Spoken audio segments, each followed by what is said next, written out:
Think about your DNA for a second. It's more than just biology, right? It's like Mhm. this living library inside you. It holds these whispers from generations past, echoes of your ancestors, their experiences, your whole family history right there in your cells. And it's amazing. By early 2019, something like 26 million people had already sent their spit off for an at-home DNA test, basically letting companies look at this super personal, unique part of themselves. But okay, here's the big question we're diving into today. What are these companies actually doing with your DNA after you get those ancestry results back? These companies trying to, well, profit off the most unique thing about us. So our mission here is to dig into uh, the two superpowers in this space, Ancestry DNA and 23andMe. Because honestly, something kind of strange feels like it's going on, and we need to get to the bottom of it. Hmm. And you might be surprised there's a connection we'll explore that links all this back to something really familiar. Social media, data collection, third parties, sound familiar.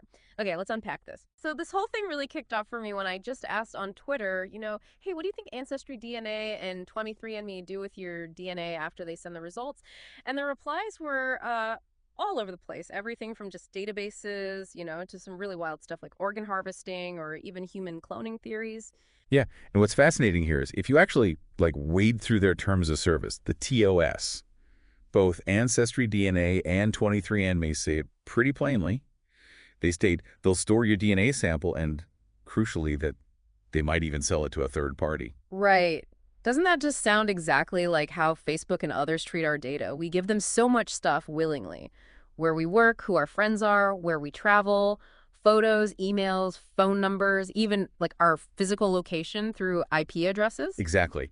And if we connect this to the bigger picture, the link between data mining, the kind we see online, Yeah. and DNA mining becomes really clear. The connection is you. You are the resource being mined. You're not really the customer here. You're the product. And here's the really strange twist with DNA testing, isn't it? You're actually paying the company, paying them so they can then turn around and make a buck off the most unique thing about you. hmm But like we said, it is technically disclosed. It's there in the terms and conditions. So I guess the argument is you should know what you're getting into. Read the fine print. Okay, let's zoom in on Ancestry.com first. Their whole appeal, their marketing, it's really powerful, right? Trace your family back generations, build this amazing family tree, uncover your ethnic makeup. Yeah, and if you look at their terms, Ancestry DNA says its purpose is to, and I'm quoting loosely here, internally analyze users' results to make discoveries. Discoveries in genealogy, anthropology, evolution, languages, cultures, even medicine, and, other topics. Pretty Ooh. broad. And this company, now the biggest for-profit genealogy outfit in the world, it started way back in 1990. It was called Infobases then, founded by Paul Allen and Dan Taggart, initially selling Latter-day Saints publications on discs. Paul Allen, the serial entrepreneur, he's now based in D.C. Right, and this raises an important question based on the source material and mentions that the co-founder, Dan Taggart, ran into some serious legal trouble later on.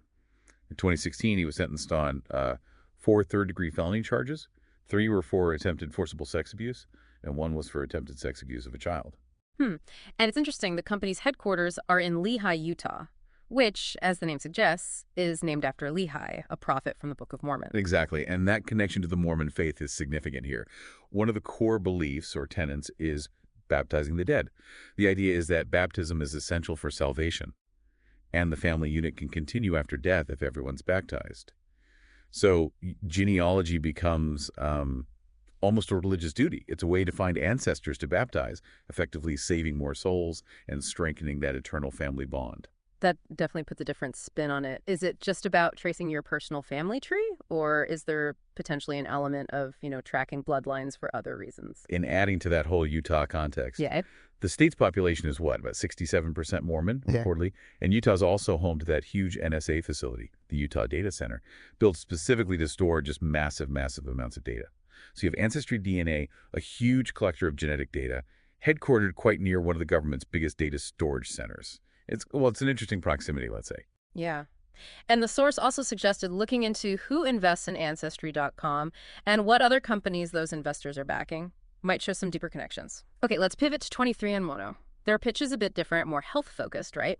Learn how your genes might affect your risk for certain diseases, trace ancestry too, but also find out if you're a carrier for inherited conditions, maybe if you're thinking about starting a family. Right. And what's fascinating here, key detail, is who co-founded it.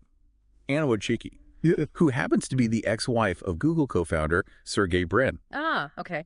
And our source material talks about these blurred lines, these perceived connections between intelligence agencies, social media giants like Google, and search engines. They even point to things like an interactive chart showing how many times the Obama administration met with Google officials at the White House, documented meetings. Yeah, and speaking of Sergey Brin, it's interesting background.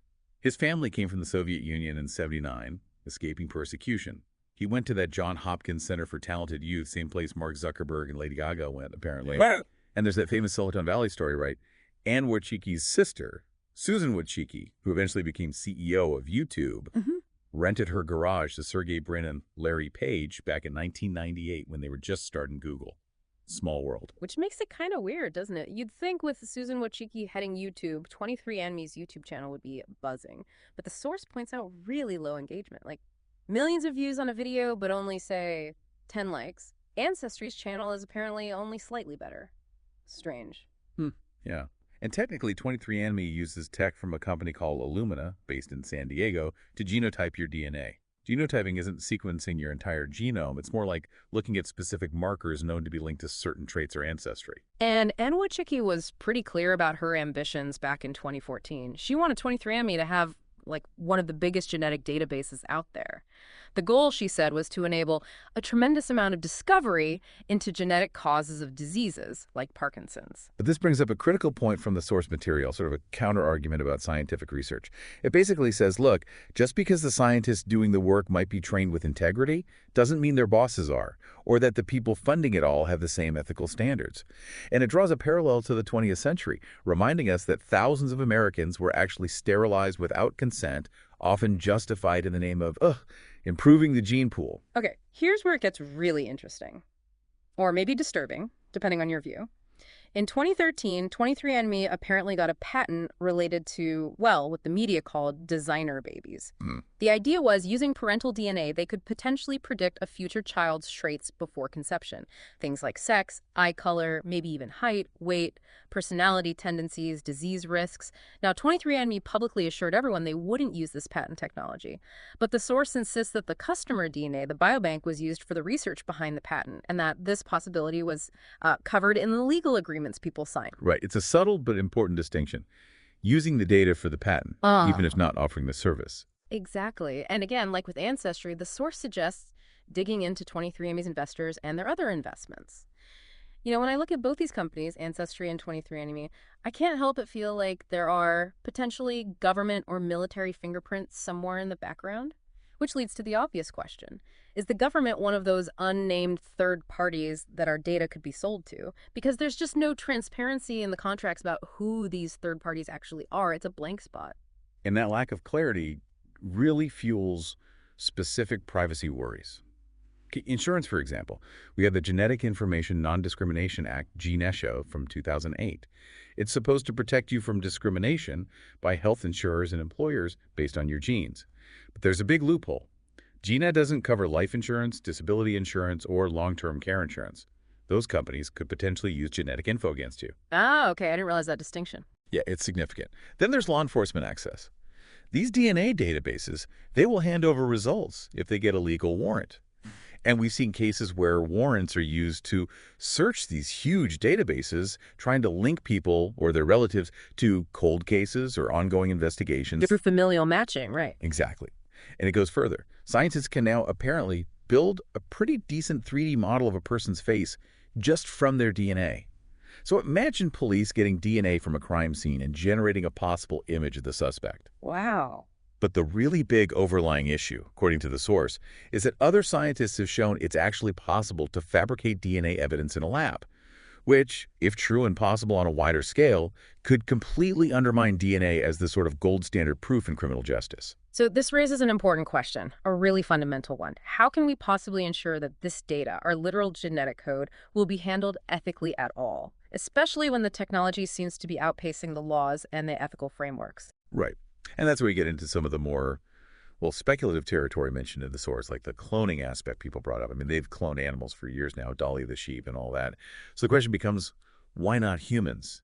So the source even references that old movie, The Boys from Brazil, from 1978, about Dr. Mengele cloning Hitler. Apparently, the movie gave surprisingly precise instructions on how cloning could theoretically work. Seriously. That's what the source claims. And it connected to the historical fact that some Third Reich figures, including Mengele, did relocate to South America, and there's documentation of him setting up medical clinics there. Yeah. It adds this layer of historical possibility, however speculative. Okay, that's intense. Now, there's another theory presented, maybe an extreme theory, as the source puts it, that Google itself is the main third party buying up all this DNA data, perhaps primarily through its connection to 23andMe. The idea being Google could be creating this ultimate database, not just your search history, emails, location data, personal info, but your actual genetic makeup too, all linked. And if that were the case, think about the shadow profile concept. Even if your parents or siblings never take a DNA test themselves, it wouldn't necessarily matter. If Google, or whoever has your DNA, they have a huge amount of information about your close relatives too, because you share so much genetic material. It's like how Facebook can build a profile of someone who's not even on Facebook just based on their friends' contacts and photos applied to genetics. That's pretty disturbing to think about. Yeah. But then the source also has this kind of conflicted view, like, does it even matter at this point? DNA collection isn't new. Newborns have had heel pricks for genetic screening since the 60s.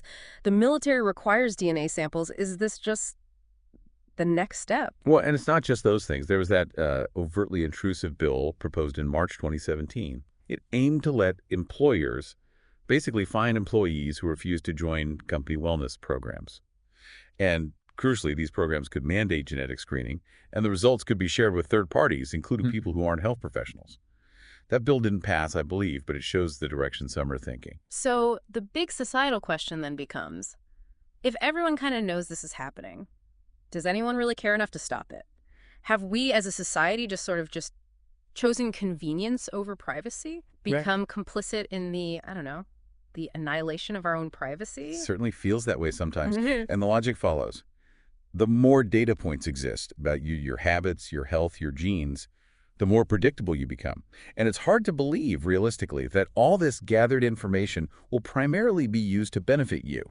Predictability usually benefits the predictor. The source actually pinpoints 2018 as kind of a watershed year. Right. The year the total destruction of genetic privacy, as they put it, really became clear to the general public, largely because of the boom in these for-profit companies like Google linked 23andMe and Ancestry, who openly state they might sell your DNA to, quote, shadowy third parties. Yeah, and April 2018 was huge because of the Golden State Killer case breakthrough. That really brought it home. Police took an old DNA sample from a decades-old crime scene, uploaded it to a public genealogy database, GED match, I think it was, under a SAIC profile, and boom, they found a distant genetic relative, which eventually led them to Joseph D'Angelo. Right. And what's fascinating here, and also chilling, is how it works. DNA isn't just unique to you, it reveals your family ties. So these databases can essentially build profiles of entire families if just one member uploads their DNA. Your privacy isn't just your own anymore. Which forces that really tough ethical question. Is catching one serial killer, as important as that is, worth potentially sacrificing the genetic privacy of millions? You see how solving famous cold cases like the Zodiac gets used to argue for, say, a universal DNA database. It's a powerful emotional argument. But the source argues our genetic privacy wasn't really taken. A huge number of us just gave it away, willingly, and paid for the privilege, paid to let others profit from our code. And then, right on the heels of that, in late November 2018, we got those reports out of China. A scientist, He Jiantui, claimed he'd created the world's first gene-edited babies using CRISPR technology. Twin girls, reportedly edited as embryos to be resistant to HIV. The coverage was cautious, premature, dangerous, irresponsible, but there was also that undercurrent, that positive spin, the potential for disease eradication. Yeah, I remember that. It felt like science fiction becoming real overnight, like the movie Gattaca suddenly wasn't so far-fetched. That movie gave us a glimpse of what a future based on manipulated genetics, maybe even forced genetic engineering, could look like. And this idea, which used to be dismissed as, a Franken theory, is now reality. These genetic edits will be passed down. They'll be inherited by the twins' children and their children's children. The long-term generational consequences, completely unknown. Exactly. And if we connect this to the bigger picture, science without strong ethical guardrails in gene editing could absolutely lead down a dangerous path. You could see a trend towards designer babies, something a Google-funded company already holds a patent related to, remember? And that inevitably looks like a slow slide towards some form of eugenics, if we're not careful. Can you define eugenics Sure. quickly? Eugenics is basically the idea of improving the human population through controlled breeding, selecting for desirable characteristics. And the source points out this isn't just some historical horror from Nazi Germany. The U.S. has its own history. Compulsory sterilization happened in mental hospitals. How? And there was the Negro Project in 1939, linked to Margaret Sanger, promoting birth control specifically in black communities, which critics argue had eugenic undertones. Okay. And just as a side note on that Chinese gene editing story, the source mentions it as hearsay, but points out that the lead scientist reportedly went missing shortly after the news broke, which adds another layer of intrigue or concern. Wow. Okay, and then the source brings up something even more sci-fi sounding, ethnobombs. Like biological weapons specifically tailored to target genetic sequences common in certain ethnic groups. It cites a report from 1998 suggesting Israel was allegedly researching a weapon like that, targeting Arab genes while leaving Jewish people unharmed. That sounds terrifyingly specific. It does. And whether that specific report was accurate or feasible then is debatable, but the concept is the chilling part, especially when you connect it to things happening now. We know Google is providing AI technology to the U.S. military, so the source poses the question, how long until 23andMe's massive genetic biobank could potentially be used by third parties like the military to develop such genetically targeted weapons? Or is it already happening? We just don't know. And it all comes back to that lack of transparency. Right. And remember that GINA loophole for insurance. 23andMe's own website apparently has fine print that says something like this. If an insurance company, presumably one not covered by GINA like life insurance, asks if you've learned genetic information about your health and you don't disclose what 23andMe told you, well, that could be considered fraud. So you're damned if you do, damned if you don't. Potentially, yeah. So picture this future. Your aunt, maybe your brother, your grandma, they take one of these tests. Fun, family history. But their results show they have a genetic predisposition to some really nasty, expensive to treat condition. Could your employer, or maybe your life insurance company, get access to their report somehow, see that risk in your family line, and then decide to drop you or hike up your rates? Is that where this could lead? So, okay, we've covered a lot. Data mining, patents, privacy loopholes, history, even eugenics and ethnobombs. It's heavy stuff. It brings us back to that core question. What does all this really mean? Why would powerful companies, maybe even governments, want our DNA so badly? Yeah, it paints a pretty dark picture. Looking at all the possibilities and the examples raised in our sources can feel overwhelming. But I think it's important to remember, as the source also implies, that even small actions, small choices, can change the future path. Our goal here wasn't to, dismiss anyone's desire to learn about themselves or their family history. That's a natural human urge. It's more about illustrating how, step by step, maybe without fully realizing it, we've allowed companies deep access into our homes via smart devices, into our minds via social media, and now, literally, into our DNA. That's a good point. Technology is always that double-edged sword, isn't it? Massive potential for good, massive potential for harm. And maybe the biggest lesson from this whole privacy discussion over the last decade or two is that often our privacy wasn't forcibly taken. A lot of the time, we gave it up willingly, maybe for convenience, maybe for connection, maybe just without reading the terms and conditions. Exactly. And this is the crucial takeaway, I think, that doesn't mean we have to keep repeating that pattern. We can make different choices going forward. Maybe the final thought for everyone listening is just pause. Take a moment to actually research the risk, the trade-offs, before you click agree or send off that sample, whether it's posting that cute picture of your kid on Facebook or mailing your spit to a DNA company. Think about what you're potentially giving away and who might benefit. So what do you think? Have you used one of these services? Ancestry, 23andMe, something else? What was your experience like, and how do you feel about it now?